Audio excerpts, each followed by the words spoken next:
وما علينا إلا البلاغ المبين.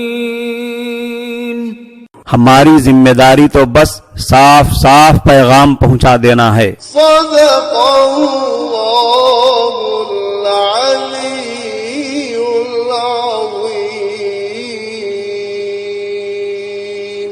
سامعین کرام، السلام علیکم ورحمۃ اللہ وبرکاتہ. آپ کے پسندیدہ علمی و ثقافتی چینل سچا پیغام کے دینی تعلیماتی پروگرام میں آپ کا استقبال ہے. قابل صد احترام حضرات و خواتین، اللہ تعالیٰ کا لاکھوں لاکھ بار شکر ہے جس نے برکتوں، رحمتوں اور مغفرتوں کے ماحول میں رمضان گزارنے کے بعد آج عید الفطر کا موقع مرحمت فرمایا. روزوں میں، تراویح میں اور رمضان کے دوسرے اعمال میں جو کچھ کوتاہیاں ہم سے ہوئی ہیں، اللہ تعالیٰ اپنے کرم سے معاف فرمائے اور ہمارے ان تمام ٹوٹے پھوٹے اعمال کو اپنے فضل سے قبول فرمائے. دینی اور مذہبی لحاظ سے آج یقیناً ہمارے لیے خوشی کا دن ہے، مگر مجھے بتایا جائے کہ وہ انسان عید کا دن خوشیوں کے ساتھ کیسے گزار سکتا ہے جس کے گھر میں ایک نہیں کئی موتیں رکھے ہوئے ہوں. یہ ہمارا ملک، ہمارا گھر ہے. آج جیسی تکلیف آئی ہے وبا کی وجہ سے، کیا اس سے پہلے کبھی ایسی تکلیف آئی تھی؟ ان 2-3 مہینوں میں جتنے غم دیکھے گئے، کیا کبھی اتنے غم دیکھے گئے تھے؟ ایک تو اس وائرس سے متاثر ہونے والوں کا غم، چاہے وہ کوئی بھی ہوں، مسلم غیر مسلم، سب ہمارے ہم وطن ہیں. دوسرا غم متاثر ہو کر جو زیر علاج ہیں ان کا غم. تیسرا غم جن کو کوارنٹائن کیا گیا ہے ان کی ظاہری اور باطنی پریشانیوں کے غم کا غم. چوتھا غم وائرس لگ جانے، اس سے متاثر ہو جانے کے اندیشے کا غم. پانچواں لاک ڈاؤن کی تکلیفوں کا غم. چھٹا غم لاک ڈاؤن کی وجہ سے بے روزگار ہو جانے والے مزدوروں کا غم اور بے گھر ہو جانے والے مزدوروں کا غم. روزگار سے محروم ہو کر پیدل اپنے گھر جانے والے مزدوروں کی تکلیف کا غم. روزگار سے محروم ہو کر پیدل اپنے گھر جانے والے مزدوروں کی تکلیفوں کا غم. عام غریبوں کی تکلیفوں کا غم، کیونکہ ایسے غریب نہ کسی سے مانگنے کے لیے جا سکتے ہیں، نہ دینے والا ان غریبوں تک جا سکتا ہے. اس وائرس کی وجہ سے مرنے اور متاثر ہونے والے لوگوں کی تعداد کم ہے، لیکن لاک ڈاؤن کی وجہ سے متاثر ہونے اور مرنے والوں کی تعداد کہیں زیادہ ہے، جو حساب اور اندازے سے باہر ہے. ایسے میں آج عید کے دن ہم کس طرح خوشی منا سکتے ہیں؟ اسی لیے 10-15 دنوں سے برابر مسلمانوں سے یہ اپیل کی جاتی رہی ہے کہ اس سال کم از کم عید کے لیے شاپنگ نہ کریں. عید کا دن بھی بالکل اس طرح سادگی سے گزاریں جیسے کہ عید آئی ہی نہیں. کیونکہ اگر 1-2 گھر مالداروں کے ہیں تو پڑوس میں کئی گھر غریبوں کے ہیں. مالدار گھر کے بچے بڑے اچھے کپڑوں میں نظر آئیں اور مالدار کے گھر میں پلاؤ بریانی کے بگھار کی آواز آ رہی ہو اور خوشبو مہک رہی ہو، اور اس کے پڑوسیوں کے بچے بڑے پرانے کپڑوں میں ہوں اور ان کے گھروں میں کھانا بنانے کے لیے چاول بھی نہ ہوں، وہ فاقے اٹھا رہے ہوں، تو یہ کون سی اچھی بات ہے؟ پیغمبر اسلام علیہ السلام نے ہمیں جانور پن نہیں سکھایا، بلکہ دل درد مند رکھنے والا انسان بننا سکھایا، غریبوں کو نوازنے والا انسان بننا سکھایا، رشتہ داروں سے میل جول رکھنے اور ان کے غم و خوشی میں شامل ہونے والا، سوشل سروس کرنے والا اور ذات پات دیکھے بغیر انسانوں کا خیال رکھتے ہوئے انسانیت کی بنیاد پر انسانوں کے کام آنے والا پڑوسیوں کے حقوق ادا کرنے والا انسان بننا سکھایا۔ یہ ہمارے دین اسلام کی تعلیم ہے، پیغمبر اسلام کی تعلیم ہے۔ اس لاک ڈاؤن کے دور میں مسلمانوں نے یہی کیا ہے۔ مسلمانوں نے غریبوں، بے روزگار مزدوروں اور مسافروں کو جو راشن کے ذریعے خدمت کی ہے وہ بے مثال ہے۔ میں ایسے خدمتگار مسلمانوں کو مبارکبادی پیش کرتا ہوں۔ کھانے کی پیکٹیں، پانی کی بوتلیں اور قسم قسم کے پھل فروٹ 40-50 مسلمان لے کر ہائی وے پر کھڑے ہوئے ہیں۔ ہائی وے سے گزرنے والی مزدوروں کی، مسافروں کی بسوں کو رکا رہے ہیں، اور یہ سارے مسلمان ان بسوں کو، ٹرکوں کو گھیر لیتے ہیں اور چاروں طرف سے کھانے کی پیکٹیں، پانی کی بوتلیں مسافروں کو دیتے جا رہے۔ کیا کسی دوسری قوم کو ایسی خدمت کرتے ہوئے آپ نے دیکھا ہے؟ یہ پیغمبر اسلام کی تعلیم ہے۔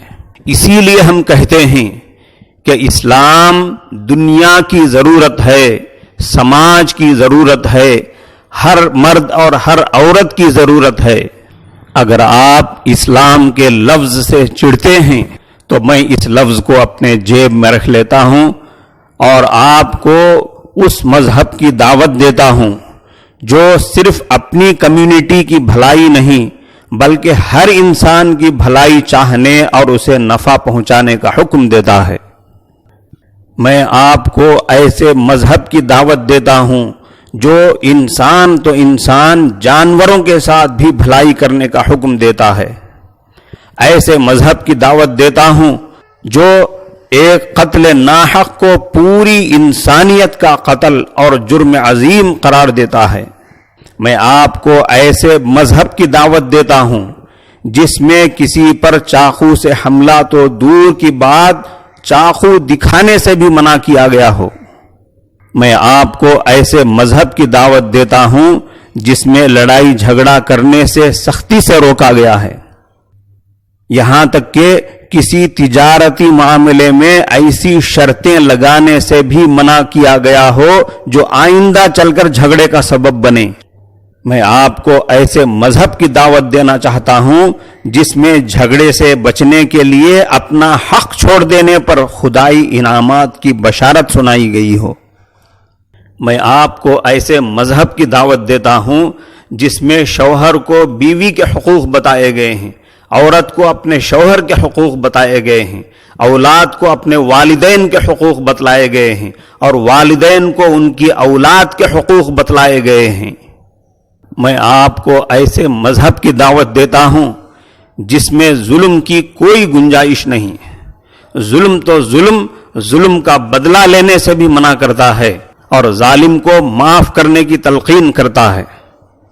میں آپ کو ایسے مذہب کی دعوت دیتا ہوں جس میں غصے پر کنٹرول کرنے کی ترغیب دی گئی ہے اور غصے پر کنٹرول کرنے والے کو اصلی پہلوان بتایا گیا ہے۔ میں آپ کو ایسے مذہب کی دعوت دیتا ہوں جس میں عورتوں کی خاص حفاظت کا انتظام کیا گیا ہے اور ان کے خاص حقوق بتلائے گئے ہیں۔ میں آپ کو ایسے مذہب کی دعوت دیتا ہوں جو انصاف کرنے اور حق کے مطابق فیصلہ کرنے پر بہت زور دیتا ہے، چاہے وہ فیصلہ اپنے والدین، اپنے قریبی رشتہ داروں کے خلاف ہی کیوں نہ جائے۔ میں آپ کو ایسے مذہب کی دعوت دیتا ہوں جس میں جنگ کے قیدیوں کو بھی قتل کرنے اور تکلیف پہنچانے سے منع کیا گیا ہے۔ میں آپ کو ایسے مذہب کی دعوت دیتا ہوں جو جنگ کے دوران بھی دشمن کی عورتوں اور بچوں پر ہاتھ اٹھانے اور ان پر ظلم کرنے، ان کے ساتھ زیادتی کرنے سے منع کرتا ہے۔ میں آپ کو ایسے مذہب کی دعوت دیتا ہوں۔ آج دنیا کو اور ہمارے سماج کو ایسے مذہب کی سخت ضرورت ہے جس میں اتنی اچھی اچھی باتیں پائی جاتی ہوں۔ جو لوگ اپنے آپ کو مسلمان کہتے ہیں، اس مقدس موقع پر میں ان کو کامل اور 100% مسلمان بننے کی دعوت دیتا ہوں، اس لیے کہ قرآن کریم میں اللہ تبارک تعالیٰ نے فرمایا، یا ایھا الذین آمنوا ادخلوا فی السلم کافہ، اے ایمان والو اسلام میں مکمل طور پر داخل ہو جاؤ۔ صرف نماز روزے کی پابندی کرنے والا 100% مسلمان نہیں، صرف حج اور عمرہ کر لینے والا 100% مسلمان نہیں، صرف داڑھی ٹوپی والا مسلمان 100% مسلمان نہیں، بلکہ ان سب کے ساتھ جھوٹ، غیبت، بدزبانی، لڑائی جھگڑا، چغلی، ظلم و زیادتی، ہر قسم کی برائی سے دور رہنے والا، سارے فرائض و واجبات اور سنتوں کی پابندی کرنے والا 100% مسلمان ہے۔ نماز، روزہ، حج، عمرہ اور تہجد جیسی ساری عبادتوں کے ساتھ اگر شادیوں میں جوڑے جہیز کا لین دین بھی ہو رہا ہے، منگنی اور شکرانے کی غیر ضروری دعوتیں بھی ہو رہی ہیں، قیمتی سے قیمتی دعوت نامے بنائے جا رہے ہیں، اور زیادہ سے زیادہ لوگوں کو جمع کرنے کی زحمت اٹھائی جا رہی ہے، ڈیکوریشن پر پیسے خرچ کیے جا رہے ہیں، تو ایسا نمازی اور تہجد گزار بھی 100% مسلمان نہیں۔ اسی لاک ڈاؤن کے دور میں کئی شادیاں ایسی ہوئی ہیں جس میں صرف 5 افراد تھے، نہ شادی خانہ لیا گیا، نہ دعوت نامہ چھاپا گیا، پھر بھی نکاح صحیح ہو گیا، نہ لوگوں کی بھیڑ اکٹھی ہوئی، نہ بریانی کے دیگچے، نہ دعوتیوں کے جمگٹھے، پھر بھی نکاح صحیح ہو گیا، نہ منگنی کی رسم، نہ شکرانے کی ضیافت ہوئی، پھر بھی نکاح صحیح ہو گیا، رشتہ حلال ہو گیا۔ اب سوال یہ ہے کہ آئندہ بھی نارمل حالات میں ایسا کیوں نہیں ہو سکتا؟ نکاح جو ہوتا ہے، لڑکا اور لڑکی 2 پارٹیوں کا نکاح ہوتا ہے، 2 خاندانوں کے درمیان 2 گھروں میں ہوتا ہے، لیکن کیا بات ہے کہ کبھی یہ سننے میں نہیں آتا کہ لڑکے کے باپ نے اپنے لڑکے کے نکاح کے لیے اتنے لاکھ روپے قرض لیا، اپنے لڑکے کے نکاح کے لیے اپنی کھیتی بیچ دیا، اپنے لڑکے کے نکاح کے لیے اپنا مکان بیچ دیا، اپنے لڑکے کے نکاح کے لیے اپنی بیوی کے زیورات بیچ دیا۔ ہاں، یہ ضرور سنا ہے اور بار بار سنا ہے، بلکہ اپنی آنکھوں سے دیکھا ہے کہ لڑکی کے باپ نے اپنی لڑکی کے نکاح کے لیے اپنی زمین بیچ دیا، اپنی لڑکی کے نکاح کے لیے اپنی بیوی کے زیورات بیچ دیا، اپنی لڑکی کے نکاح کے لیے خود اپنا جینے کا مکان بیچ دیا۔ یہ کیا ہو رہا ہے میرے بھائی؟ یہ ترقی کے کام ہیں یا گراوٹ کے اور گڑھے میں گرنے کے کام ہیں؟ ایسے جاہلانہ رواج کے ماحول میں جس آدمی کی 4-5 لڑکیاں ہوں اور وہ غریب بھی ہو تو اس کا کیا حال بنے گا، اور اس کی لڑکیوں کا کیا انجام ہوگا؟ کیا وہ اپنی لڑکیوں کو مار دے یا کہیں لے جا کر بیچ دے؟ استغفر اللہ۔ آخر اس کا ذمہ دار کون ہے؟ اس کے ذمہ دار وہ لڑکے اور ان لڑکوں کے وہ سرپرست ہیں جو جوڑا جہیز لین دین اور سارے رواجوں اور ساری فضول خرچیوں کے بغیر نکاح کرنے کے لیے تیار نہیں ہیں، اور اس کے ذمہ دار خود وہ لڑکی والے بھی ہیں جو مال و متاع اور لین دین کا انکار کرنے والے دیندار لڑکے سے نکاح کرنے کے لیے تیار نہیں ہیں، بلکہ وہ لڑکی والے چاہے اپنا گھر بیچ کر ہی صحیح رواجی انداز پر جوڑا جہیز لین دین کے ساتھ اور سارے رواجوں کے ساتھ نکاح کرنا چاہتے ہیں، اور اس جاہلانہ اور ظالمانہ رواج کے ذمہ دار وہ علماء اور قاضی بھی ہیں جو ایسے جاہلانہ انداز پر رسم و رواجوں کے ساتھ ہونے والے نکاح بڑی آسانی کے ساتھ جا کر پڑھا دیتے ہیں، اور ایسے جاہلانہ اور ظالمانہ رواج کے ذمہ دار وہ لوگ بھی ہیں جو ایسے رواجی شادیوں میں شریک ہو جاتے ہیں، اور جب روکا ٹوکا جاتا ہے تو کہتے ہیں کہ اگر نہیں جائیں گے تو رشتہ ٹوٹ جائے گا۔ یہ نہیں دیکھتے ہیں کہ اگر ایسے ظالمانہ رواجوں والی شادیوں میں جائیں گے تو اللہ کا رشتہ ٹوٹ جائے گا، رسول کا رشتہ ٹوٹ جائے گا۔ اگر غور کیا جائے تو مسلمانوں کی اقتصادی گراوٹ، یعنی مسلمانوں کی اکانومی کی گراوٹ کی ایک بڑی وجہ یہ شادیوں میں ہونے والی فضول خرچیاں ہیں اور لین دین وغیرہ کی شکلوں کے رواجی خرچے ہیں۔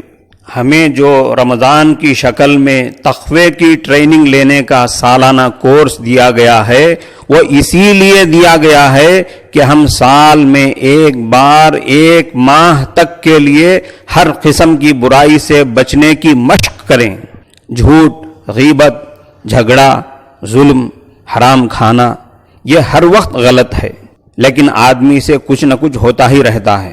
اس لیے رمضان میں اس کی خاص مشق کرائی جاتی ہے تاکہ بندہ ایمانی اور روحانی لحاظ سے تازہ دم ہو جائے، اس کی عملی زندگی کا میل کچیل دور ہو جائے، برائیوں سے بچنا سیکھ کر اچھے اخلاق سے سنور جائے، نکھر جائے. ابھی جبکہ ہم الحمدللہ ایک مہینے تک ہر قسم کی برائیوں سے بچتے رہے، بچنے کی کوشش کرتے رہے، تو رمضان گزرنے کے بعد کیا ہمیں ساری برائیوں سے مزید پختگی کے ساتھ بچنا چاہیے یا دوبارہ شیطان سے دوستی کر لینی چاہیے؟ ایک مرتبہ آن حضرت صلی اللہ علیہ وسلم نے فرمایا، بخاری شریف کی روایت ہے، ان من الشجر شجرۃ لا يسقط ورقها وانها مثل المسلم حدثوني ما هي. دیکھو ایک ایسا درخت ہے جس کے پتے کبھی بھی نہیں جھڑتے ہیں سال میں، یعنی سال بھر وہ پھل دیتا رہتا ہے کسی نہ کسی شکل میں. اس کا کوئی سیزن نہیں ہوتا کہ فلاں سیزن میں وہ پھل دیتا ہے اور فلاں سیزن میں سوکھ جاتا ہے. اور پھر آپ نے فرمایا انہا مثل المسلم، اس کی حالت مسلمان جیسی ہے. بتاؤ وہ کون سا درخت ہے؟ اب صحابہ کرام نے جنگل کے درختوں میں غور کرنا شروع کر دیا کہ ایسا کون سا درخت ہو سکتا ہے. حضرت ابن عمر رضی اللہ عنہ فرماتے ہیں کہ اس درخت کی طرف میرا ذہن چلا گیا، لیکن چونکہ میں کم عمر تھا اور حضرت صلی اللہ علیہ وسلم کی مجلس میں بڑے بڑے صحابہ تشریف فرما تھے، اس لیے مجھے شرم آئی کہ ایسے بڑے حضرات کے سامنے میں جواب دے دوں. صحابہ کرام نے غور کیا مگر سمجھ میں نہیں آیا کہ وہ کون سا درخت ہے. آخر میں صحابہ کرام نے عرض کیا، حدثنا ما ہی یا رسول اللہ، یا رسول اللہ آپ ہی بتا دیجئے کہ وہ کون سا درخت ہے. حضرت صلی اللہ علیہ وسلم نے فرمایا، ہی النخلہ، وہ کھجور کا درخت ہے. اس حدیث میں حضرت صلی اللہ علیہ وسلم یہ سمجھانا چاہتے ہیں کہ جس طرح کھجور کے درخت کا فائدہ دیگر درختوں کی طرح کسی خاص موسم کے ساتھ مخصوص نہیں ہے بلکہ سال بھر یکساں طور پر وہ فائدہ دیتا ہے، بالکل اسی طرح ایک مسلمان کا حال ہونا چاہیے. کیا رمضان، کیا غیر رمضان، کیا ربیع الاول، کیا ربیع الثانی، ہر مہینے میں عبادتوں کے لحاظ سے، اللہ کے دین پر چلنے کے لحاظ سے اس کا حال یکساں ہونا چاہیے. کبھی کچھ، رمضان میں ایک حال، غیر رمضان میں دوسرا حال. رمضان آ گیا تو عبادت و سخاوت خوب کرنے لگے، پھر جیسے ہی رمضان رخصت ہوا تو ساری پابندیاں رخصت ہو گئیں. ایسا الگ الگ رنگ رکھنے والا انسان مسلمان نہیں ہو سکتا. رمضان اور غیر رمضان ہر حال میں اس کا رنگ یکساں ہوتا ہے، اس کی حالت یکساں ہونی چاہیے. جب آدمی دنیاوی لحاظ سے دن بدن ترقی کرنا چاہتا ہے تو دینی اور اخروی لحاظ سے دن بدن ترقی کرنا کیوں پسند نہ کرے؟ روحانی اور دینی لحاظ سے ترقی یہی ہے کہ ہمارے اندر سے برائیاں کم ہوتی جائیں، برائیاں ختم ہوتی جائیں، اچھائیاں آنی چاہیے اور بڑھنی چاہیے. ہر رمضان کے اندر برائیاں ختم ہوتی جائیں اور نیکیاں آتی جائیں. ہر رمضان کو ہمیں ایک یادگار رمضان بنانا چاہیے، برائیوں کو، بری عادتوں کو چھوڑنے کے لحاظ سے اور اچھی عادتوں کو اپنانے کے لحاظ سے. اگلی زندگی میں ہمیں یاد آئے کہ بھائی 2021 کا رمضان وہ رمضان تھا جس میں میں غیبت کرنا اور غیبت سننا چھوڑ دیا تھا. آپ کیلنڈر میں لکھے ہوئے 2020 کے نمبر سے دھوکہ کھا کر 2020 کہتے جائیے، میں تو حقیقت کے لحاظ سے 2021 کہوں گا. آپ کہیے 2014 کا الیکشن، 2019 کا الیکشن، میں تو حقیقت کے لحاظ سے کہوں گا 2015 کا الیکشن اور 2020 کا الیکشن. اس صدی کو 21ویں صدی کیوں کہا جاتا ہے جبکہ شروع میں 20 ہی لکھا جاتا ہے، 21 نہیں لکھا جاتا؟ اس پر غور کرتے رہیے. ہمیں یاد رہ جائے کہ بھائی 2021 کا رمضان وہ رمضان تھا جس میں 5 وقتہ نمازوں کا پابند بن گیا تھا. 2021 کا رمضان وہ رمضان تھا جس میں نے کھجور اور منقع کے حساب سے ایک فطرہ 1100-1200 روپیوں کا دینا شروع کر دیا تھا. 2021 کا رمضان وہ رمضان تھا جس میں نے اپنے مال کا صحیح حساب لگا کر پوری زکوٰۃ نکالنا شروع کر دیا تھا. یہ ہے وہ روحانی ترقی، اسپریچوالٹی، اسپریچول ڈیولپمنٹ. لعلکم تتقون سے اللہ چاہتے ہیں. عزیزان گرامی قدر، میں اس عید الفطر کے موقع پر اس کی بھی وضاحت کرنا چاہتا ہوں کہ ہم ہندوستانی مسلمانوں کی پستی اور گراوٹ کی ایک خاص وجہ تعلیم کے میدان میں پیچھے رہ جانا ہے. ہمارے کتنے چھوٹی چھوٹی عمر کے بچے ہیں جن کو جس وقت اسکول میں ہونا چاہیے تھا وہ اس وقت کسی ہوٹل میں، کسی ویلڈنگ شاپ میں نظر آتے ہیں. اور کتنے بچے ایسے ہیں جو 8ویں اور 9ویں کلاس میں ہی اسکول چھوڑ دیتے ہیں. 10ویں کے بعد اور انٹر کے بعد تعلیم چھوڑ دینے کا پرسنٹیج بہت زیادہ ہے. مسلمان نوجوانوں میں گریجویشن تک پہنچنے کا پرسنٹیج غیر مسلموں کے مقابلے میں بہت کم ہے. یہ انتہائی افسوسناک حقیقت ہے کہ جس دین کی ابتدا اقرا سے اور علم بالقلم سے شروع ہوتی ہے، پڑھو لکھو، اور جس قوم کے پیغمبر فرماتے ہیں انما بعثت معلما، مجھے ٹیچر بنا کر بھیجا گیا ہے، ایسے علم والے اور علم بانٹنے والے پیغمبر کی امت ٹیچر تو ٹیچر اسٹوڈنٹ بھی بننا نہیں چاہتی ہے. لہذا مسلمانوں میں تعلیمی شعور اور تعلیم کا شوق پیدا کرنے کے لیے اور مسلمان بچوں کو تعلیم کے میدان میں ایک دوسرے سے آگے بڑھانے کے لیے علماء کرام کو کام کرنے کی ضرورت ہے. علماء کرام کو چاہیے کہ وہ مالداروں کو ترغیب دلائیں کہ وہ اسکولوں میں جا کر تعلیمی سال کے شروع میں انعامات کا اعلان کریں. مثلاً جو بچے 10 کلاس تک پہنچیں گے اور اسکول فرسٹ آئیں گے ان کے لیے 1 تولہ سونا انعام دیا جائے گا. اسکول سیکنڈ آنے والے کو آدھا تولہ سونا انعام میں دیا جائے گا. جو انٹر تک پہنچے گا اس کے لیے یہ انعام، جو گریجویشن کرے گا اس کے لیے مثلاً 2 لاکھ روپے انعام. کروڑ پتیوں کے لیے سال میں چند لاکھ روپے خرچ کر لینا کوئی بڑی بات نہیں ہے. اس کے لیے قومی درد کی ضرورت ہے جو افسوس ہمارے اندر نہیں ہے. مجھے معاف کرتے ہوئے یہ کہنے دیجئے کہ جس قدر دوسری قوموں میں اپنی قوم کو آگے بڑھانے کی فکر ہے اس کا کچھ حصہ بھی ہمارے اندر نہیں ہے. جس طرح وہ چاہتے ہیں اور کہتے بھی رہتے ہیں کہ ہمارے لوگوں کو پہلے آگے بڑھاؤ، ہمارے لوگوں کی مدد کرو، ہمارے لوگوں کو پہلے نوکریاں دو، ہمارے اندر وہ جذبہ، وہ قومی درد اور وہ قومی محبت بالکل نہیں ہے. اگر ہمارے مالدار لوگ کسی مسجد یا مدرسے کو اپنے مال کی کچھ دھول دے دیے تو بس اسی کو اپنے دین سے اور اپنی قوم سے محبت سمجھ جاتے ہیں. اسی لیے یہ قوم پیچھے پڑ گئی ہے اور دوسری قومیں آگے بڑھ گئی ہیں اور بڑھتی چلی جا رہی ہیں. ہمارے مالداروں کو بس ایک حدیث یاد رکھ لینی چاہیے. حضرت نبی کریم صلی اللہ علیہ وسلم فرماتے ہیں ہر دن آسمان سے 2 فرشتے نازل ہوتے ہیں. ایک فرشتہ کہتا ہے اے اللہ خرچ کرنے والے کو بدلہ عطا فرما. دوسرا فرشتہ کہتا ہے اے اللہ بخل کرنے والے، کنجوسی کرنے والے اور خرچ نہ کرنے والے کا مال برباد فرما، ضائع فرما دے. معزز حضرات و خواتین، ہم ہندوستانی مسلمانوں کی گراوٹ اور پستی کی ایک وجہ ہماری معاشی گراوٹ ہے، اور معاشی گراوٹ کی خاص وجہ محنت و مشقت سے بھاگنا، آرام طلبی، سستی اور کام چوری ہے. بازو 2 میڈیکل شاپ ہیں، ایک مسلمان کی، دوسری غیر مسلم کی. غیر مسلم کی میڈیکل شاپ صبح سویرے 7 بجے کھلی ہوئی مل جائے گی اور مسلمان کی میڈیکل شاپ 10-11 بجے کھلے گی.